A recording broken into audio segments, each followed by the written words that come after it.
अस्सलाम वालेकुम नाज़रीन, आप देख रहे हैं नुक्ता एतराज़ में हूँ डॉक्टर सजाद बुखारी। नाज़रीन, पाकिस्तान अपने माशी अहदाफ के हुसूल में बहुत सारे हिचकोले पाकिस्तान ने खाए, मुश्किलात से ही, और मुख्तलिफ कंडीशनैलिटीज़ का पाकिस्तान ने सामना किया। उसकी बहुत सारी वजूहात, बहुत सारे फैक्टर्स हैं और कुछ सेक्टर्स भी उसमें शामिल हैं।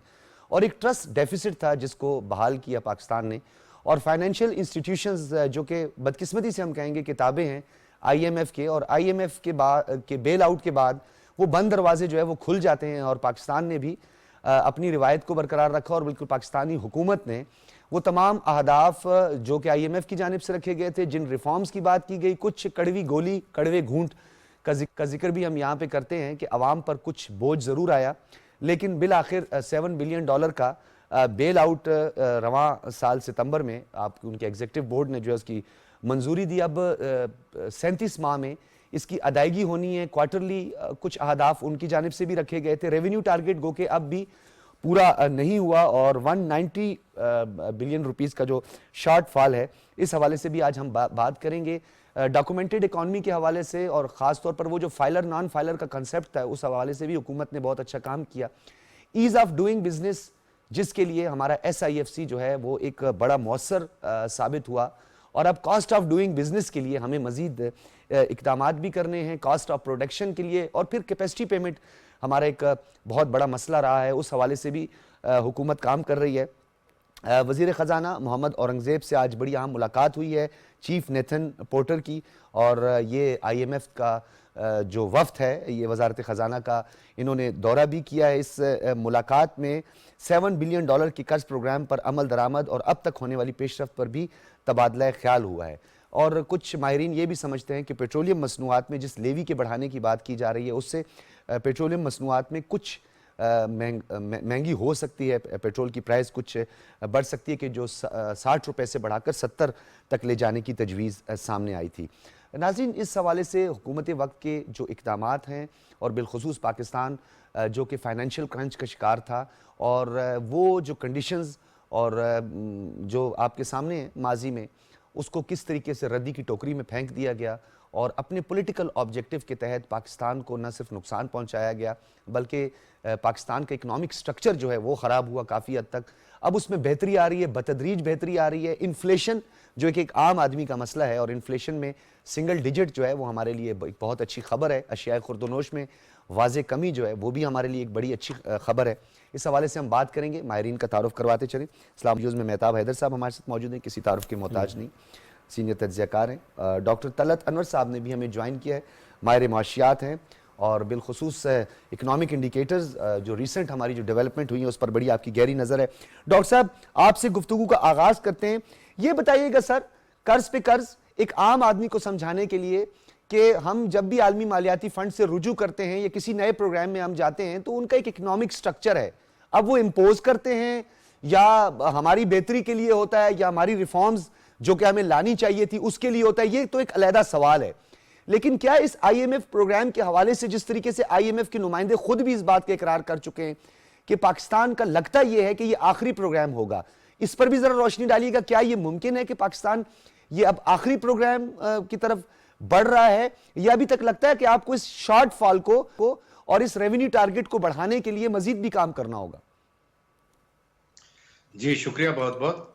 और बिल्कुल आपने दुरुस्त कहा कि लगता होना तो यही चाहिए था कि ये IMF का आखिरी प्रोग्राम होता, और पहले भी कई हुकूमतें आई हैं, उन्होंने कहा है कि जी हम IMF का आखिरी प्रोग्राम साइन करेंगे, ये होगा, लेकिन एफर्ट्स वो नहीं होती हैं जो होनी चाहिए, यानी रिफॉर्म लिए नहीं जाते हैं, और जो स्लिपेजेस होती है IMF के टारगेट में, और जिसकी वजह से वो रिफॉर्म नहीं होते, और फिर उसके बाद जो है ना IMF के प्रोग्राम सस्पेंशन आती है या कोई और दूसरे प्रॉब्लम आते हैं। ठीक है। तो IMF का आखिरी प्रोग्राम होने के लिए 2-3 चीज़ों की ज़रूरत है। एक तो कि टारगेट पूरे किए जाएं, जी, और काफ़ी रिजर्व जमा कर लिए जाएं। देखें, हम IMF के पास इसीलिए जाते हैं कि कंट्री के पास रिजर्व नहीं रहे। जब रिजर्व नहीं रहे तो फिर हमें फॉरेन डेट पेमेंट का मसला पैदा हो जाता है। इस साल जो है ना, हमें तकरीबन 25-26 बिलियन डॉलर की फॉरेन फाइनेंसिंग रिक्वायरमेंट है, जिसमें 6-7 बिलियन तो डॉलर की जो है वो तो करंट अकाउंट डेफिसिट और लायबिलिटीज़ हैं, उनको करना है हमने, कुछ प्राइवेट सेक्टर की लायबिलिटीज़ है, लेकिन गवर्नमेंट की 15 बिलियन यूएस डॉलर गवर्नमेंट ने डेट पे करना है डिफरेंट क्रेडिटर्स को, जिसमें चाइना भी शामिल है। चाइना का हैवी बर्डन है, चाइना, यूएई, सऊदी अरेबिया और आईएमएफ वर्ल्ड बैंक के भी कर्जे शामिल है। तो ये एक पर्सपेक्टिव है कि भाई आपने अगर आईएमएफ का प्रोग्राम दोबारा नहीं लेना है किसी भी कंट्री ने, तो उसको अपने रेवेन्यू भी बढ़ाने हैं और अपने फॉरेन रिजर्व भी बढ़ाने हैं। लेकिन इसके लिए जो बुनियादी शर्त है कि गवर्नमेंट की तरफ तो गवर्नमेंट के लिए तो ये एक बात है कि रिफॉर्म करे, लेकिन दूसरी तरफ आईएमएफ के लिए भी बात है कि प्रोग्राम भी एडिकेट हो। और मैं नहीं समझता कि ये आईएमएफ का प्रोग्राम जो है ना एडिकेटली डिजाइन किया आईएमएफ ने। आईएमएफ ने ये प्रोग्राम बहुत हार्श कंडीशन के साथ इंपोज किया है जी, बहुत टफ कंडीशन। अच्छा मुझे ये भी बताइएगा डॉक्टर साहब, ये जो लेस डेवलप कंट्रीज हैं या डेवलपिंग कंट्रीज हैं जो कि अपने माशी आदाफ के लिए तगोदो करती रहती हैं और रेवेन्यू भी उनके लिए एक बहुत बड़ा मसला होता है, तो सेम इकोनॉमिक स्ट्रक्चर और सेम वही डिजाइन वही इंपोज अगर कर दिया जाए तो मुश्किलात, क्योंकि एक आम सारिफ एक आम शख्स की अगर मुश्किलात बढ़ेंगी तो फिर तो हमारा रेवेन्यू टारगेट भी पूरा नहीं होगा सर। जी यही हो रहा है कि आपने इतने टैक्सेस लगा दिए हैं। जो पिछला बजट था आईएमएफ के कहने पे टैक्स पर टैक्स लगाया आपने, सैलरीड क्लास को टैक्स कर दिया है, बिजनेस क्लास को टैक्स कर दिया है, और जिनको टैक्स नेट में लाना चाहिए था उनको नहीं लाया गया। वो अभी भी टैक्स नहीं दे रहे हैं, जो बड़े बड़े जिनकी प्रॉपर्टीज हैं, जिनके बड़ी बड़ी गाड़ियां हैं और जो बड़ा इनकम कमाते हैं, जैसे रिटेलर है, होलसेलर है, वो टैक्स नेट से बाहर है। लेकिन सर डीसी रेट बढ़ा दिए हैं, और खास तौर पर वो जो 2 से 4% जिस माफिया और अशराफिया का आप जिक्र कर रहे हैं, तो हुकूमत ने तो उनके गिर्द भी घेरा तंग किया है। और आपने देखा है कि 70 से ज्यादा जो डिस्ट्रिक्ट हैं, शहर हैं, वहां पर उन्होंने डीसी रेट भी बढ़ा दिए हैं, प्रॉपर्टी टैक्स भी बढ़ा दिए। डीसी रेट जी बढ़ाए हैं, लेकिन उसके बावजूद जो है ना, क्योंकि जमीन की ट्रांसफर नहीं हो रही है, हाँ, लोग सेल परचेज नहीं हो रही है, तो फिर वो रेवेन्यू कलेक्शन पे असर पड़ रहा है। जब डीसी रेट हाई हो गए तो सेल परचेज बंद हो गई है। तो सर इसका क्या आप समझते हैं कि डीसी रेट कम करके या टैक्स का रेट कम करके जो है नंबर्स को बढ़ाना ज्यादा जरूरी है? जी बिल्कुल, देखें जितनी ज्यादा रजिस्ट्रियां होंगी उतनी रेवेन्यू आएगी। या आप रेट बढ़ा रहे हैं और थोड़ा सा रेट बढ़ा के फिर आपने जो भी मौजूदा लोग कर रहे हैं उनको आपने पकड़ लिया गले से कि जी आपकी मजबूरी है, आप मकान खरीद रहे हैं या जमीन खरीद रहे हैं तो आप ये दें। लेकिन जब एक नॉर्मल कंडीशन हो जाएगी कि जी रेट मामूल के मुताबिक होंगे, तो उस सूरत में डीसी रेट बढ़ाने की जरूरत नहीं, बल्कि नंबर ऑफ रजिस्ट्रीज बढ़ जाएंगी, number of registry, overall revenue में इजाफा हो जाएगा। ठीक है, मेहताब हैदर साहब, रियल एस्टेट सेक्टर को भी आप रिवाइव कर सकते हैं। जी जी, रियल एस्टेट सेक्टर को, क्योंकि डेफिनेटली 40% और बल्कि मैं कहता हूँ 40 से ज्यादा इंडस्ट्रीज जो है वो रियल एस्टेट से ही चलती हैं। और प्रॉपर्टी जो है, गो के ये भी था कि आदाद शुमार के मुताबिक मेहताब हैदर साहब के 50 करोड़ की सालाना करप्शन होती है इस सेक्टर में, लेकिन इसे हम नज़रअंदाज भी नहीं कर सकते, ना बैंकिंग सेक्टर को, ना रियल एस्टेट को, ना ही एग्रीकल्चर को। ये बताइएगा सर, ड्यूटीज़ की मद में हमें हमेशा से प्रॉब्लम्स रही हैं, चाहे वो एक्साइज की हम बात करें या कस्टम ड्यूटीज़ की हम बात करें, बड़ा रेवेन्यू हमारा स्टक हो जाता है क्योंकि वहाँ ज़्यादा रिफॉर्म्स की ज़रूरत भी है, क्योंकि आपको पता है ब्लू इकॉनमी जो है उसका ज़्यादा अमल दखल है, फिर हमारा कस्टम्स बड़ा वास्ट है। तो हमें अपना ये रेवेन्यू जो शॉर्ट फॉल है 190 बिलियन का, इसको कैसे अचीव हम कर सकते हैं? मजीद हमें कितनी इसके लिए रिफॉर्म्स की ज़रूरत है? क्योंकि बार बार हमें IMF से तो नहीं कहेगी, हमने खुद से भी तो करना है ना। जी बिस्मिल्लाहिर्रहमानिर्रहीम। देखें, बुनियादी तौर पे IMF का प्रोग्राम जो कंट्रीज़ लेते हैं, जो रिसिपिएंट कंट्रीज़ हैं, वो 2 बुनियादी प्रॉब्लम्स हैं जिसकी वजह से वो IMF की तरफ जाते हैं। एक तो बुनियादी तौर पे बैलेंस ऑफ पेमेंट का क्राइसिस होता है, यानी किसी कंट्री के पास अगर डॉलर्स कम हो जाएं तो उसके पास, इसको लेंडर ऑफ लास्ट रिजॉर्ट कहते हैं। तो 2 बेसिकली अकाउंट्स हैं जिनको IMF आके कहता है कि आप, एक मरीज़ है वो ICU में है, उसने अपने आप को स्टेबल करना है। एक उसका इंटरनल अकाउंट है सर, जिसको फिस्कल अकाउंट कहते हैं, एक उसका एक्सटर्नल अकाउंट है। ठीक है। अच्छा, आपने जो सवाल पूछा है वो फिस्कल अकाउंट से मुतालिक है। देखिए, फिस्कल अकाउंट का बुनियादी तौर पे एक मैं आपको बताऊं कि इस दफ़ा जो IMF का प्रोग्राम है वो ज़रा फ्रंट लोडेड हो गया। फ्रंट लोडेड से मुराद ये है कि पाकिस्तान की हिस्ट्री में कभी भी ये नहीं हुआ कि tax to GDP ratio 1.8% of G बढ़ाया जाए। यानी 1800 अरब रुपए के एडिशनल टैक्सेस जो है इस लास्ट बजट में लगे हैं। अच्छा, अब इसका लेकिन जो सर 9 बुनियादी से 1700 ये बहुत बड़ा गैप है, एकदम अचानक से जो है ये। देखिए ना, आपका हमारा 900 अरब रुपए पिछले साल, 9311 अरब रुपए का पिछले साल हमने टारगेट अचीव किया। इस साल जो है वो 12,970 अरब रुपए है और तकरीबन कोई 1800 अरब रुपए के नए टैक्सेस लगे हैं, बाकी नॉमिनल ग्रोथ है। हाँ। मैं जो जिस तरफ आना चाहता हूँ, देखिए बुनियादी तौर पे एफबीआर ने इस दफ़ा एक प्लान अप्रूव किया है, प्राइम मिनिस्टर ने उसकी अप्रूवल दी है, उसका नाम है एफबीआर ट्रांसफॉर्मेशन प्लान। उस प्लान के अंदर एफबीआर ये कह रहा है कि इनकम टैक्स, सेल्स टैक्स की तो बात की है, जो आपने सवाल उठाया फेडरल एक्साइज ड्यूटी और कस्टम्स और ब्लू इकोनॉमी की बात आपने की है, तो वो बेसिकली उस सारे के सारे एंटी स्मगलिंग जो मेयर्स हैं उसके बारे में एक पूरा प्लान बन चुका है। उस प्लान के तहत मैं आपको ये बता सकता हूं कि और SIEFC के अम्ब्रेला तले उस पे काफी जो रिवर इंडस है और जो एंट्री और एग्जिट पॉइंट्स है उसके ऊपर, वहां पे एक तो बॉर्डर्स को बेहतर किया जा रहा है, दूसरा ये जो रिवर इंडस है और इसके ऊपर जो ब्रिजेस हैं इनके ऊपर एफबीआर ये प्लान कर रहा है कि यहाँ पे एंटी जो स्मगलिंग इन्फोर्समेंट है उसको इफेक्टिव किया सर। ये बात आप ठीक कह रहे हैं, ये तो सिक्योरिटी मेजर्स की आप बात कर रहे हैं ना, वो तो बात बिल्कुल SIFC के तहत ये सारा काम हो रहा है, बॉर्डर मैनेजमेंट हो रही है, स्मगलिंग की रोकथाम हो रही है, और हमारे ट्रेडर्स का और जो हमारे सरमायाकार हैं उनकी सबसे बड़ी शिकायत भी यही थी। गो कि SIFC में वन विंडो ऑपरेशन भी बहुत अहम डिमांड थी। मेरे कहने का मकसद है सर, वो जो ऑलरेडी एक रिजर्व प्राइस लगाना और फिर वो पेरिशेबल आइटम्स का काफी दिनों तक पड़े रहना, ये आप अंडर इनवाइसिंग की बात जी जी जी सर, वो तो देखिए एक इशू है, वो तो इशू इस टाइम बहुत ज़्यादा है और मैं समझता हूँ कि उसके बारे में एफबीआर को एक तो अपने वो जो वैल्यूएशन है उसके बारे में उस पे और अंडर इनवाइसिंग को कर्व करने के लिए बात करनी चाहिए, और लेकिन एक और एडजुडिकेशन को भी जरा देखना होगा। बिल्कुल, एक और बड़ी इंपॉर्टेंट मैं आपसे बात करना चाहता हूँ, ये जो रेवेन्यू टारगेट में कमी हो रही है इसकी और बहुत सी वजूहत हैं। एक वजह ये भी है कि इंपोर्ट्स के अंदर कमी हो गई है, तो इंपोर्ट्स के जरिए 40% टैक्स इंपोर्ट स्टेज के ऊपर आता है। ठीक है, तो अगर इंपोर्ट्स में कमी होगी तो रेवेन्यू के अंदर डेफिनेटली उसके नतीजे में भी लेकिन shortfall CAD तो हमारा बेहतर होगा ना सर, करंट अकाउंट डेफिसिट तो हमारा जो है Yes, सरप्लस अब में देखिए जाएगा। ना, इकोनॉमी का यही इशू है कि आपको अगर एक चीज पे एक कोई चीज फायदा दे रही है तो दूसरी जगह पे जाके वो नुकसान भी देती है, तो ये बुनियादी तौर पे बैलेंसिंग एक act सर की हमने जरूरत है। क्वालिटी कंट्रोल पर इतनी तवज्जो क्यों नहीं दी? एक्सपोर्ट के लिए हमारे पास जो सबसे अहम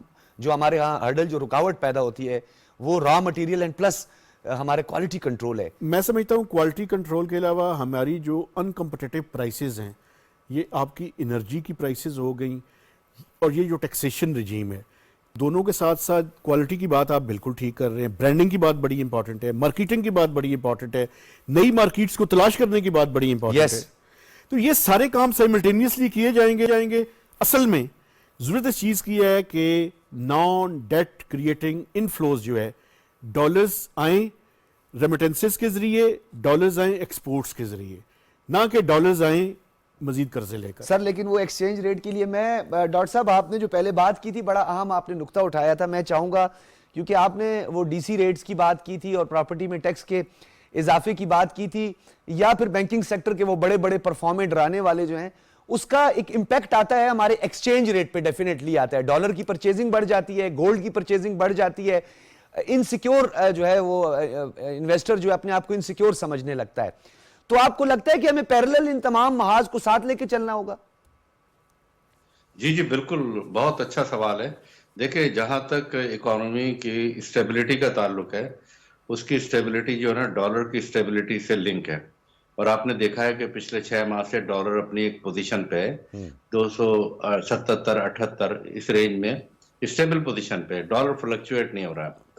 और उसकी वजह ये कि रेमिटेंसेस बढ़ रहेंगे और एक्सपोर्ट भी बढ़ना शुरू हो गई हैं। अब जब से पिछले साल के बनिस्बत इस साल स्टेबिलिटी आई है, तो एक्सपोर्ट ने तकरीबन, मेरे ख्याल आप देखें कि पिछले साल की बनिस्बत पिछले 3-4 माह में 12-13% की एक्सपोर्ट बढ़ी हैं, और साथ साथ रेमिटेंसेस भी बढ़ी हैं, और रेमिटेंसेस का टारगेट जो है ना वो अचीव होगा। तो हमारे पास डॉलर तो आएंगे, इसमें कोई शक नहीं, लेकिन हमारे पास जो अभी जो बात हो रही है ना, जिसकी वजह से IMF का मिशन दौड़ा आया है वाशिंगटन से, वो अपने शेड्यूल से पहले आ गया है।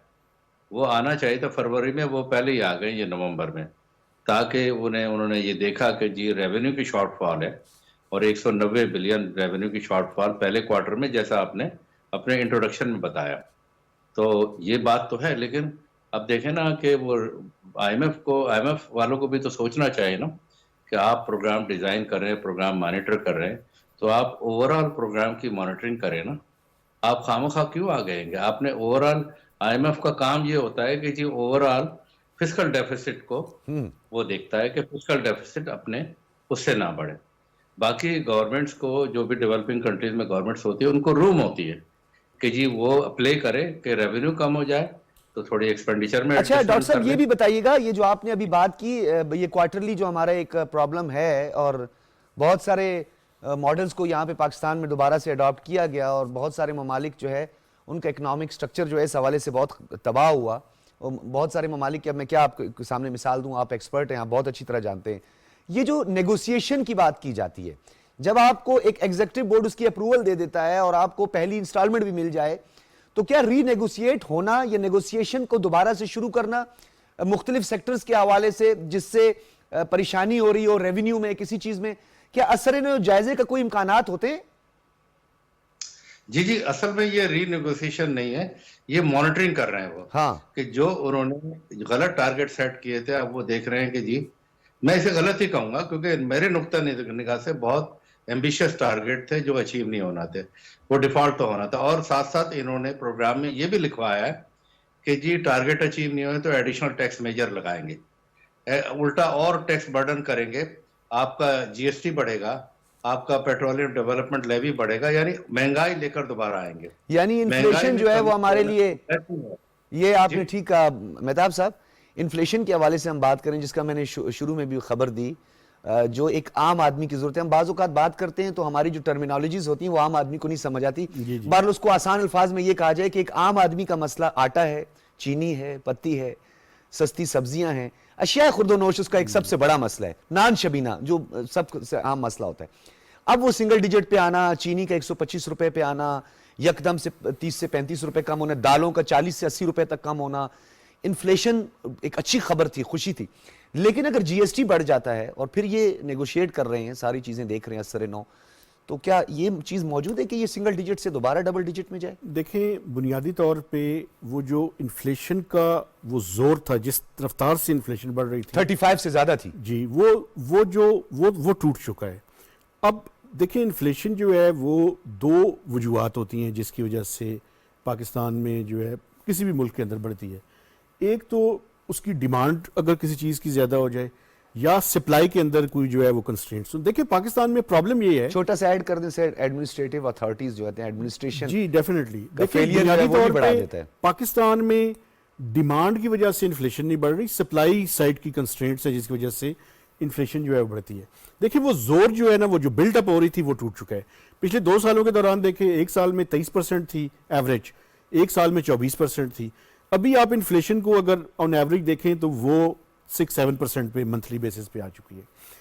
بنیادی طور پر اگر آپ over all economic frame work کو اس ٹائم دیکھیں تو انفلیشن کا زور تو ٹوٹ رہا ہے.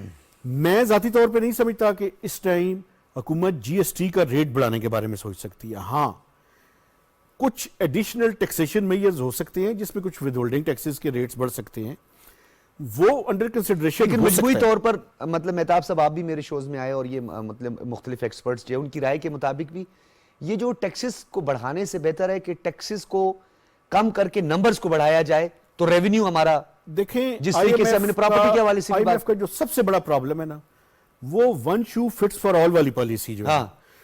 آپ دیکھیں پاکستان جیسے ملک میں آپ کو بنیادی طور پہ نیگوشیٹ ہمیں اس انداز میں کرنا چاہیے تھا کہ ہم اپنی بیس کو براڈن کریں. مثلا یہ ریٹس بڑھانے کے بجائے ایگریکلچر انکم ٹیکس جو ہے وہ لگنا چاہیے. اب اس کے ریٹس کے اوپر میں اس سے ڈیفر کرتا ہوں، چونکہ آئی ایم ایف یہ کہہ رہے ہیں کہ آپ پرسنل انکم ٹیکس کے اور کارپوریٹ ٹیکس کے جو ریٹس ہیں وہ اپلائی کر دیں. وہ میرے خیال میں ٹھیک نہیں ہے. اچھا، ریٹیلرز کو ٹیکس نیٹ میں آنا چاہیے، کیوں نہیں آتے؟ آپ ٹیکس نیٹ کے اندر آئیں. بلکہ آئی ایم ایف کے حوالے سے transformation plan, track and trace اور ریٹیلر سکیم پر بھی مذاکرات ہونے ہیں. جی بالکل، یہ سب کیونکہ یہی طریقہ ہے براڈننگ آف ٹیکس بیس کا.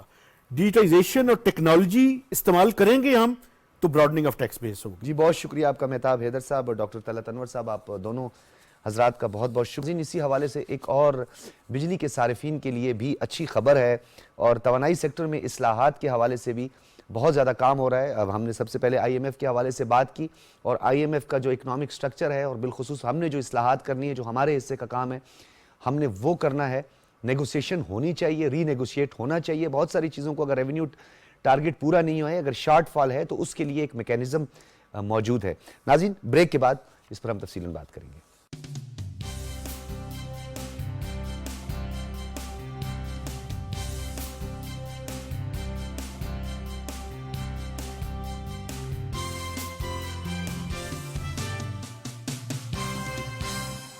वेलकम बैक नाज़रीन. हम बात करेंगे बिजली सार्फिन के लिए अच्छी खबरें हैं और रिलीफ दिया जा रहा है हुकूमत की जानिब से, और उसके साथ साथ जो एक बहुत बड़ा जो सर दर्द हमारे लिए IPPs, कैपेसिटी पेमेंट और कास्ट ऑफ प्रोडक्शन, ये तमाम वो फैक्टर्स हैं जिनका मैं आपके सामने जिक्र कर रहा हूँ. और उसके साथ साथ फिर रही सही कसर IMF की जानिब से जो बिजली की टैरिफ है उसमें इजाफा, फ्यूल एडजस्टमेंट, फिर कास्ट ऑफ प्रोडक्शन और फिर आकर डिस्ट्रीब्यूशन.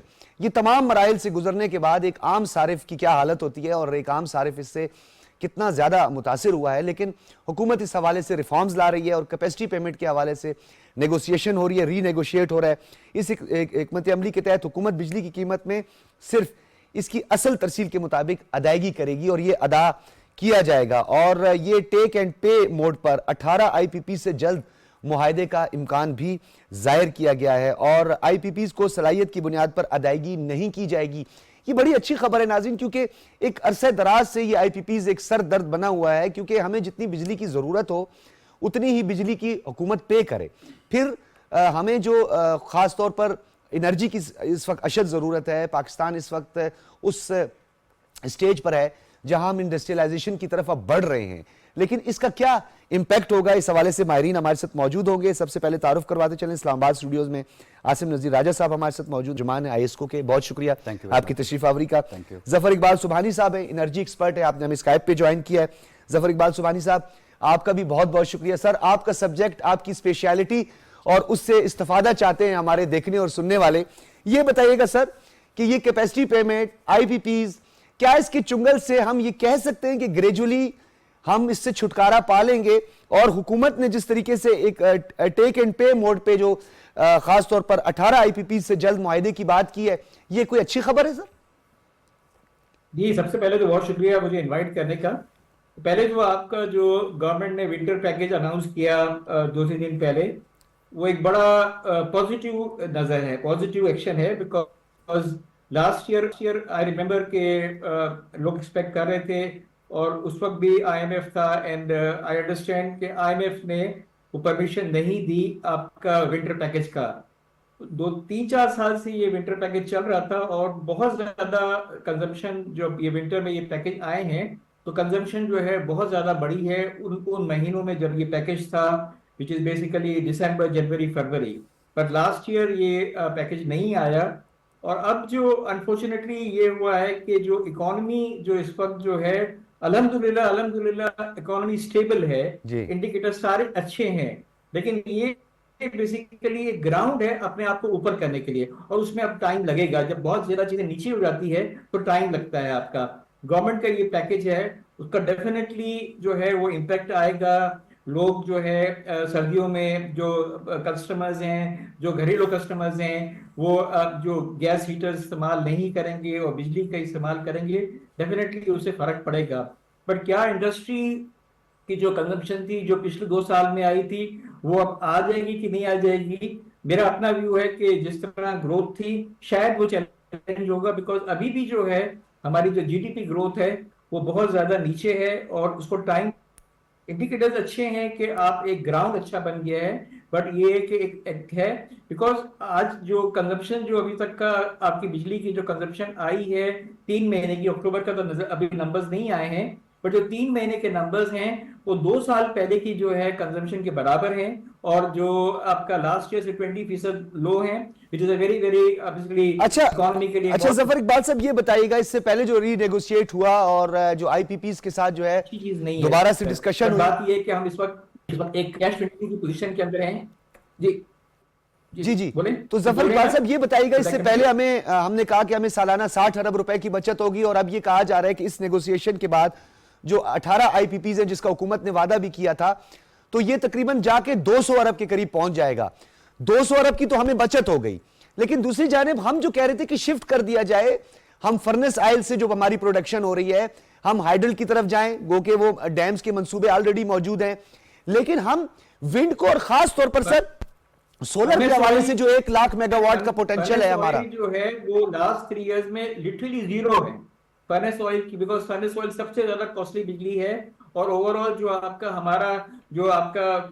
पाई बनती है बिजली कंजम्पशन की, लास्ट 2-3 इयर्स के अंदर फर्नेस ऑयल ओवरऑल पाई में मुश्किल से 3 से 4-5% जो है वो उसका है। तो ठीक है। फर्नेस ऑयल तो ऑलमोस्ट जो है हमारी कंजम्पशन बढ़ गई है, हो गई, बिल्कुल ही कम हो गई फर्नेस ऑयल तो जो नहीं है। जहां तक आपने ये जो हमने 2 हफ्ते पहले हमने 5 आईपीपी से जो 94 की पॉलिसी के प्रोजेक्ट थे और एक प्रोजेक्ट 2002 का था, हमने उनसे एग्रीमेंट खत्म कराया और उसका एक बेनिफिट आया जो कि आहिस्ता आएगा। अब इस वक्त 18 आईपीपी से इस वक्त गवर्नमेंट की नेगोशिएशन हो रही है।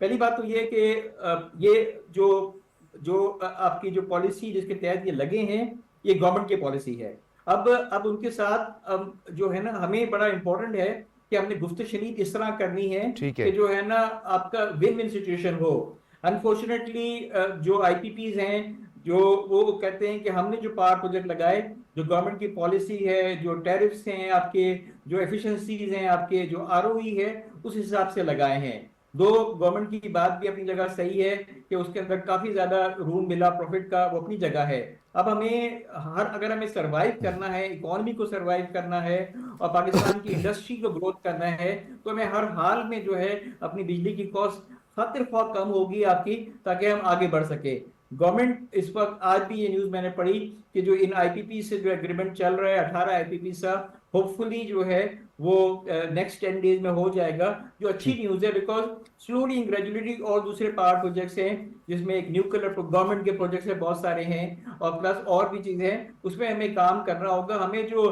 करंट टैरिफ है उसमें एक खतर ख्वाह कमी over a period of time, may be a year और लेस देन ईयर, वो करके जो है, ताकि हमारी इंडस्ट्री की ग्रोथ है, पहिया जो है वो अभी सही चलना ठीक शुरू है, हुआ है। ठीक है जफर इकबाल साहब। जो अक्टूबर में आए हैं, वो जो ऑटो सेक्टर की जो आपकी जो ग्रोथ है वो बहुत अच्छी ग्रोथ आई है अक्टूबर में एज कंपेयर टू पिछले अक्टूबर में ठीक है। एंड सितंबर में। ठीक दूसरी है, बात ये मतलब ये कहा जा सकता है कि एक अच्छी नवीद है, ये एक अच्छी खबर है। मैं दोबारा जफर इकबाल साहब आपकी तरफ आऊंगा। आसिम नज़ीर राजा साहब, पहले तो मैं आपको कांग्रेचुलेशंस कहूंगा आईएसको को, जिसकी परफॉर्मेंस और खास तौर पर रिकवरी के हवाले से आप जो है वो लीड करते हुए नजर आ रहे हैं इस टाइम तमाम डिस्कोस जो हैं।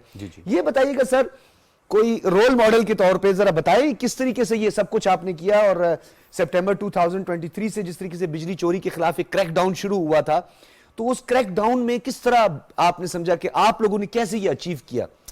जी डॉक्टर साहब, इस्लामाबाद इलेक्ट्रिक सप्लाई कंपनी, जैसे आपको पता है कि पावर सेक्टर में अपनी best recovery, minimum line losses और बेस्ट कस्टमर सर्विसेज की वजह से एक नुमाया मुकाम हासिल है इसको।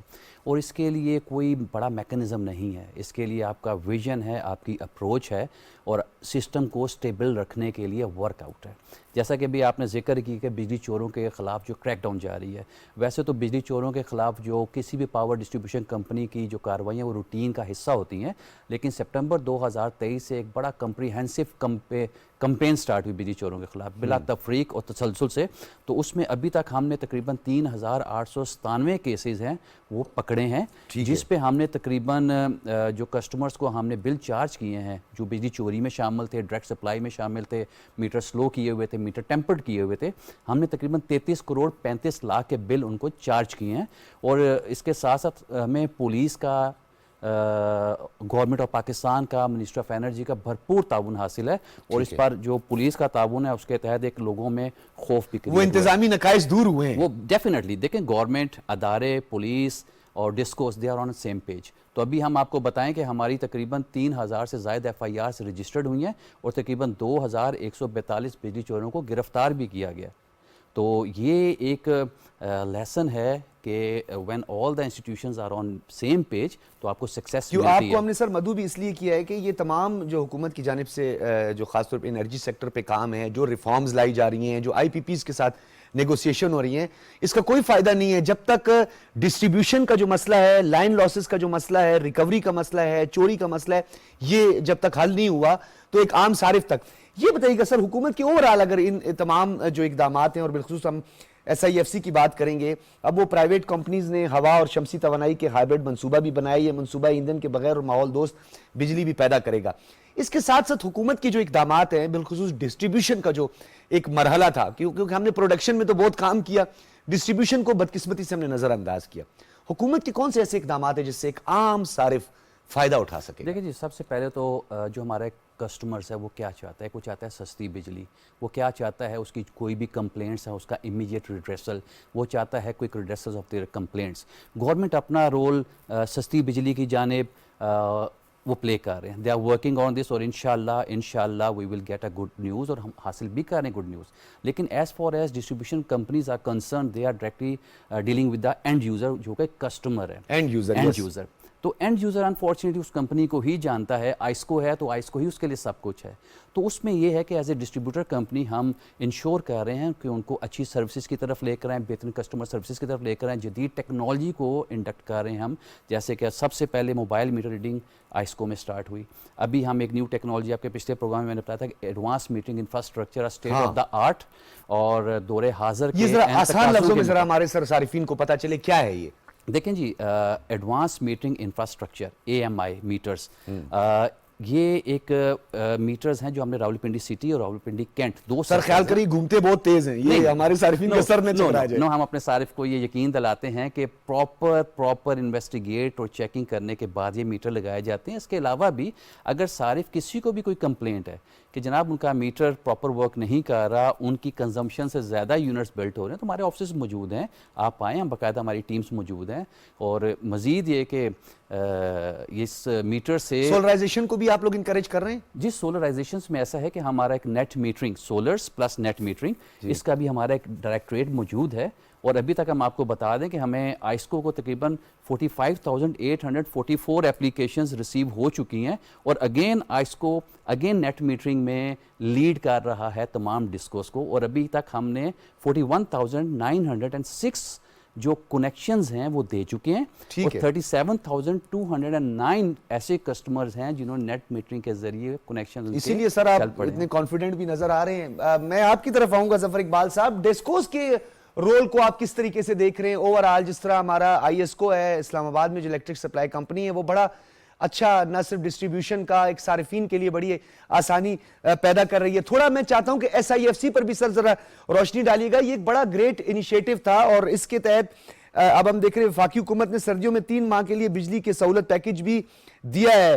توانائی کے شعبے کی اور اس کی ترقی کے لیے SIFC کے رول کو کس طرح دیکھتے ہیں آپ؟ دیکھیں, SIFC تقریباً 2-2.5 سال سے ایکٹیو ہے, اور اب جو اس وقت جو پہلی بات تو یہ کہ ڈسکو کے رول کی بات کی تھی, تو ڈسکوز کا جو ہے obviously اس وقت ٹرانسمیشن لاسز اور ڈسٹریبیوشن لاسز جو ہیں وہ جو کمپیئر ٹو جو نارم ہونے چاہیے, جو نیپرا الاؤ کیا ہے, اس میں سے جو ہے کافی حد تک کا وہ ہائی ہے.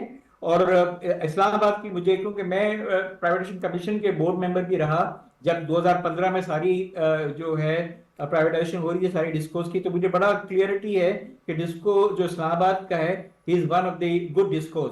لیکن ہمیں جو اس وقت تو ایک تو یہ کہ ہماری ٹرانسمیشن لائن جو obviously ڈسکوز کا اپنا مسئلہ نہیں ہے, بیکاز ساری بجلی زیادہ تر ساؤتھ میں پروڈیوس ہو رہی ہے اور نارتھ میں لے آنے کے لیے ٹرانسمیشن لائن نہیں ہے. وہ ڈیفینیٹلی دے شوڈ ابھی گورنمنٹ کی بات چل رہی ہے, بیکاز وہاں پہ ہماری کنزمپشن جو ہے نا وہ بڑھ جائے گی. اس کے اندر جو سستی بجلی پروڈیوس کرتے ہیں ونڈ کے اوپر اور جو ہے سولر کے اوپر ہوتے ہیں, اور نیوکلر والی. جہاں تک SIFC کا رول ہے, SIFC بہت اچھا اس کا سٹارٹ رہا اور بہت زیادہ جو ہے کانفیڈنس لیول آیا ہے. لیکن انفارچونیٹلی جو PIA کی پرائیویٹائزیشن جو ہے اس کے بہت سارے وجوہات ہیں, اور اس میں ایک وجہ میں سمجھتا ہوں کہ اس وقت IPP کے ہم جو اس وقت جو اس پروسیس میں چل رہے ہیں جو بہت امپورٹنٹ ہے, اس کی وجہ سے جو انویسٹرز تھے وہ تھوڑا سی سیٹ بیک ان کو ہوا ہے. बिकॉज जो नेगोशिएशन जो IPPs की है वो थर्ड टाइम हो रही है। एक दफा 98 में हुई थी, दूसरी दफा 2020 में हुई थी, दूसरी दफा 2024 में भी है। जब तक हम लोकल इन्वेस्टर्स को इस तरह ये इंश्योर ना करें कि वो उसमें इन्वेस्ट ना करें पाकिस्तान के अंदर, उसके बाद FDIs का जो है वो बहुत ज्यादा टफ है। तो हमें ज्यादा जोर ये होना चाहिए कि जो हमारे एग्जिस्टिंग जो इन्वेस्टर्स हैं जिन्होंने डिफरेंट इंडस्ट्री में इन्वेस्ट किया है उसको एक ऐसा माहौल दें जो पॉलिसीज कंटिन्यूटी हो उनकी, ताकि ठीक है। वो इसको हमारे एम्बेसडर बन जाएं कि वो और पहले खुद सर invest यही तो करें एक इशू और है बाद हमारा। में जो है आपके मैं जफर इकबाल साहब आपसे इत्तेफाक करता हूं, ये कंटिन्यूटी और कंसिस्टेंसी तो हमारा मसला है कि फिर वो डिसकंटिन्यू हो जाता है और फिर वहीं पे मामला ठप हो जाता है। मैं चाहता हूं सर इसे आप कंक्लूड कर दें। और आसिम नज़ीर राजा साहब, मैं हमेशा जब भी आपको मदऊ करता हूं तो मैं बिलखुसूस आम सारिफ जो इस वक्त प्रोग्राम आपका देख रहे हैं उनको आप थोड़ा सा बताएं कि वो किस तरह बिजली का इस्तेमाल करें, कि उन्हें तो बेचारों को ये पता नहीं है कि किस वक्त जो है वो रेट क्या है, कितने यूनिट के क्या रेट है, एक आम आदमी के लिए शॉर्ट से सर। जी, मैं शॉर्टली आपको डिस्कस ब्रीफ करता हूँ। सबसे पहले तो हमें जो बिजली की बचत है उसके ऊपर तवज्जो देनी है। ठीक है, रेट ज़्यादा हैं, अनफॉर्चुनेटली बिजली महंगी है, गवर्नमेंट अपने रोल प्ले कर रही है, हमें सबसे पहले बिजली की बचत पे तवज्जो देनी है। फिर उसके अलावा सार्फिन को मैं बता रहा हूँ कि जो हमारे दो किस्म के होते हैं, एक नॉर्मल मीटर्स होता है सिंगल फेस, उसका तो एक स्लैब्स के होते हैं। जो हमारे 3 फेस मीटर होते हैं उस पर पीक आवर्स और ऑफ पीक आवर्स होते हैं, और वो मौसम के मुताबिक एडजस्ट होते हैं। बास का ये 6 से लेकर 10 तक है और बास का 7 से लेकर 11 बजे तक है। बहुत शुक्रिया आपका आसिम नज़ीर राजा साहब, तर्जमान आइस्को हमारे साथ मौजूद थे, जफर इकबाल साहब एनर्जी एक्सपर्ट हमारे साथ। आप दोनों हजरात का बहुत बहुत शुक्रिया। नाजरीन, पाकिस्तान जो ग्लोबल इनिशिएटिव लिए आगे बढ़ रहा है, पाकिस्तान न सिर्फ सिफारती हब बना, पाकिस्तान ने मुख्तलिफ महाज़ों पे काम किया, उसी तरह पाकिस्तान इस वक्त लीड लेता हुआ नज़र आ रहा है। और मौसमियाती तब्दीली और क्लाइमेट चेंज के हवाले से पाकिस्तान और ख़ास तौर पे COP28 के बाद अब COP29 में जो कलीदी किरदार अदा कर रहा है, अज़रबैजान की दारुल हुकूमत बाकू में मौसमियाती तब्दीली के हवाले से आज जो डेवलपमेंट्स हुई, वज़ीर आज़म मुत्तहिदा अरब अमारात, तुर्किया, उज़्बेकिस्तान, काज़ाकिस्तान, नेपाल के सुदूर के अलावा बांग्लादेश की अबूरी हुकूमत के चीफ एडवाइज़र समेत मुतअद्दिद आलमी रहनुमाओं के साथ गैर रस्मी मुलाकातें हुई और डेनमार्क के हममनसब से भी प्राइम मिनिस्टर की मुलाकात हुई और क्लाइमेट फाइनेंस गोल मेज़ कॉन्फ्रेंस की मेज़बानी की वज़ीर आज़म ने। और मौसमियाती तब्दीली से निमटने के लिए UN फ्रेमवर्क पर अमल दरामद, क्योंकि फिर माजी का भी जिक्र उन्होंने किया। इस हवाले से मजीद क्या डेवलपमेंट हुई, एक ब्रेक के बाद इस पे बात करेंगे।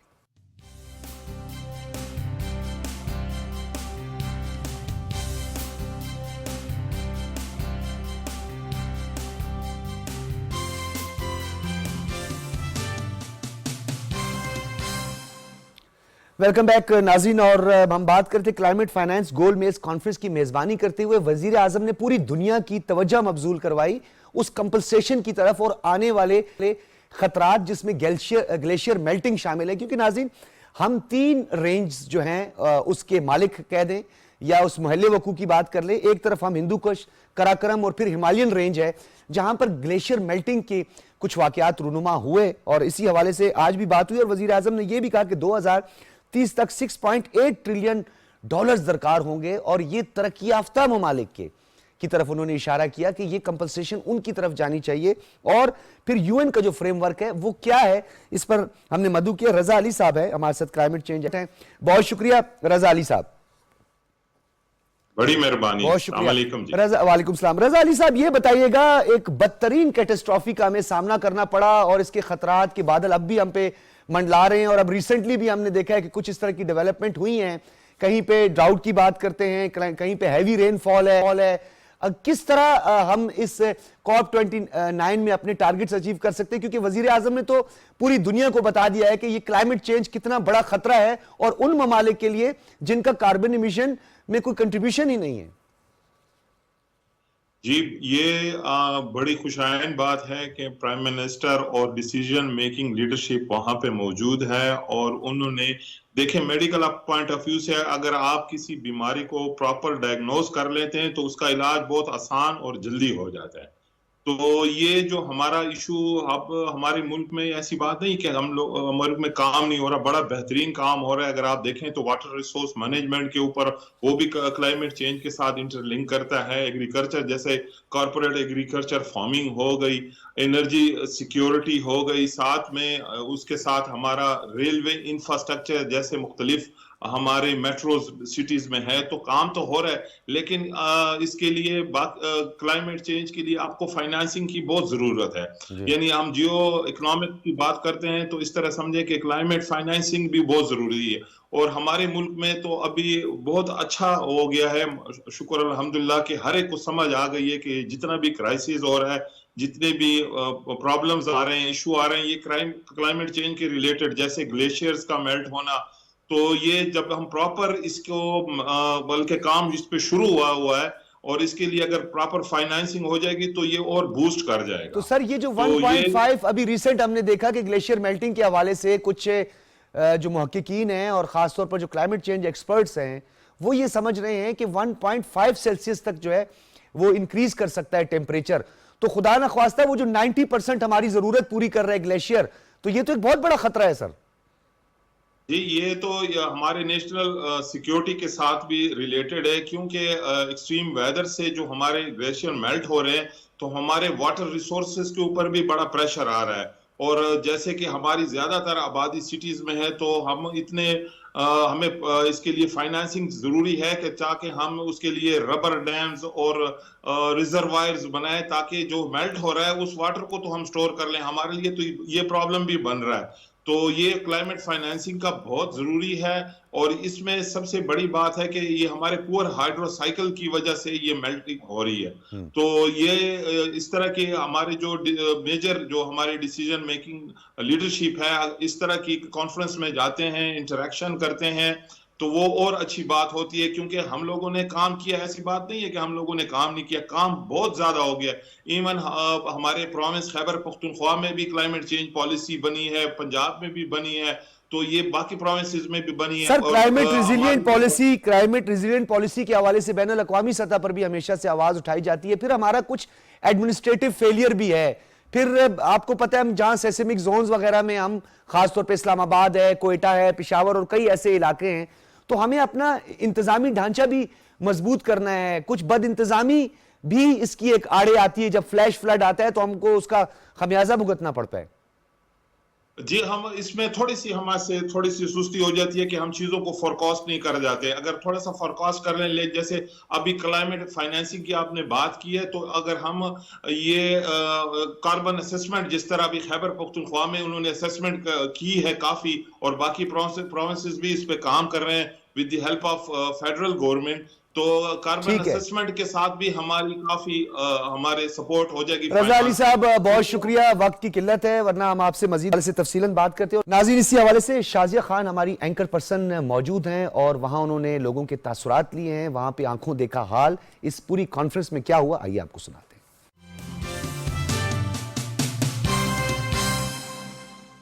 بسم اللہ الرحمن الرحیم. نقطہ اعتراض پروگرام کے خصوصی سیگمنٹ کے ساتھ ایک بار پھر باکو میں موجود ہوں، اور آج کوپ 29 کلائمیٹ ایکشن سربراہی کانفرنس کا انعقاد ہو چکا ہے.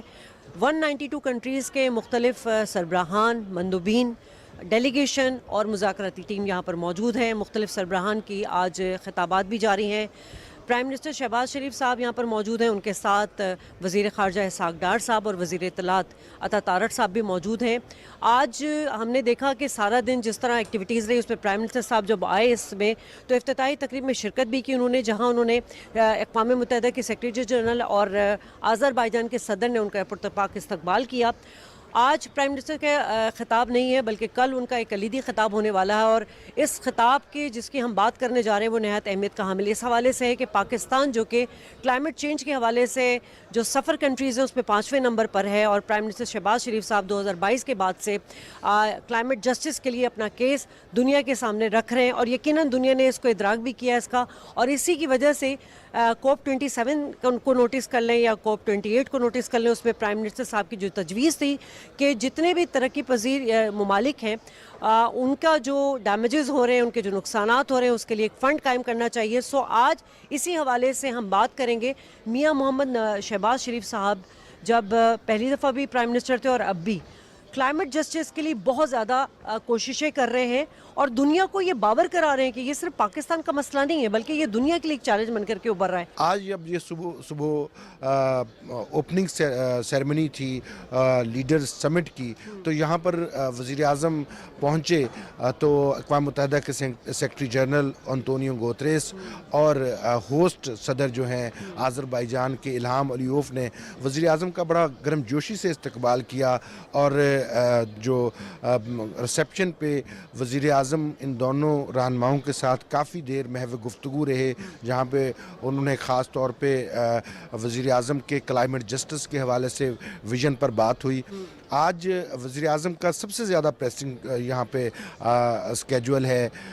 अभी थोड़ी देर पहले उन्होंने पाकिस्तान ही की मेज़बानी में राउंड टेबल कॉन्फ्रेंस से खिताब किया है, जिसमें उन्होंने भरपूर अंदाज से पाकिस्तान का केस पेश किया। जो अमीर ममालिक हैं जिन्होंने वादे किए थे वो वादा कितना वफा करेंगे, क्योंकि इस बार जो टारगेट रखा जा रहा है या कंट्रीब्यूशन की उम्मीद की जा रही है वो $100 बिलियन की है और ये एक हैंडसम अमाउंट है। आपको लगता है कि दुनिया जो है जो तरक्की याफ्ता ममालिक हैं वो इस पर तवज्जो देंगे? अक़वाम मुत्तहिदा की जनरल असम्बली के बाद कॉप ने गुज़श्ता चंद सालों के अंदर बड़े प्लेटफॉर्म के तौर पे अपने आप को मनवाया है, जो इस बात की अक्कासी करता है कि दुनिया की तमाम कौमें इस इशू को एक चैलेंज समझती हैं। आज भी देखें कि 100 से ज़ायद मुल्क यहाँ पर मौजूद हैं, उनकी क़यादत मौजूद है, जो इस बात की सेंसिटिविटी जो है उसके समझने का वाज़े सबूत है। अक़वाम मुत्तहिदा की जनरल असम्बली के बाद दूसरा बड़ा ये गैदरिंग है आलमी रहनुमाओं की किसी एक छत के नीचे, तो ये बड़ा वाज़े पैगाम है।